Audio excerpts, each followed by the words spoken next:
So normally I'm making videos over here about Apple products. I'm an Apple fanboy. But we have PC products here. And we have a Ryzen 5. We have this super nice PC case. And why is that? This computer right here is going to be able to run those eSports games, you know, for your nephew or your kid, or even for you if you love playing Fortnite and League of Legends and, I don't know, Counter-Strike and Rainbow Six Siege.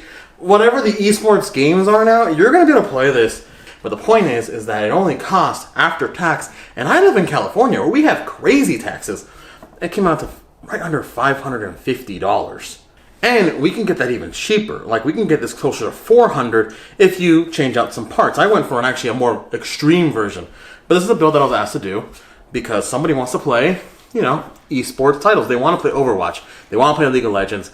But they don't need to spend $1,000. They want to spend under $500. I went a little over, but we'll get to why I did that. But this is not a channel where I'm going to show you how to build a PC because I don't feel like teaching you. I'm not a teacher. So you can find that on somebody else's channel on how to put parts together.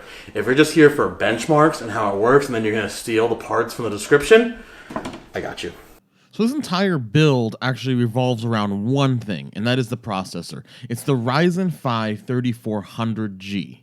It's a 3.7 gigahertz quad-core processor. You can overclock it to 4.2 gigahertz, which is important, and it comes with Vega 11 graphics integrated. Now, a lot of builds don't like integrated graphics, but with this processor, we are getting amazing frame rates at pretty good resolutions. As you can see from these videos, we are running Overwatch at 70 frames average on low settings. We also get Counter-Strike Go, a little over 60, about 62 frames on average on medium graphics. We got Rainbow Six Siege running on medium at 62 average as well.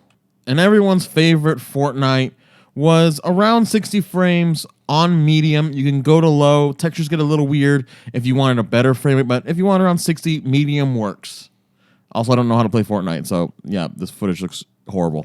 What's the most impressive thing about this processor, though, is that I was able to even run better games than just these esports optimized titles. I put Squadrons on this, and on low graphics, I was getting around 44 to 45 frames on average, and that's really, really good. 30 frames is playable, and that's what matters. And I did this with just a processor. It didn't heat up too much. It worked fine. I even put Star Wars Jedi Fallen Order on this, which is crazy graphic intensive.